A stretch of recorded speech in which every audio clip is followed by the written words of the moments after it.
Zdravím vás, děti a dospělí. Více jak 12 let jsme pro vás pořádali akci Strašidla na zámku. Letos jsme ale přesídlili a tak vás zvu na akci Strašidla v pekelných dolech. Ale nemusíte se bát. Naše strašidla budou přes den strašit jen tak malinkato a tak je akce vhodná pro děti.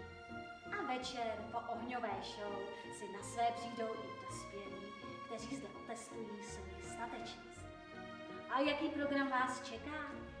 V hlavní škole bude například animační program, pohádka nebo dětská diskotéka. Ve vedlejší škole pak budou probíhat prohlídky se strašidly.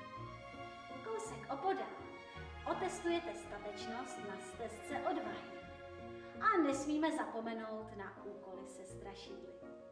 Tak určitě doražte. Těšíme se na vás.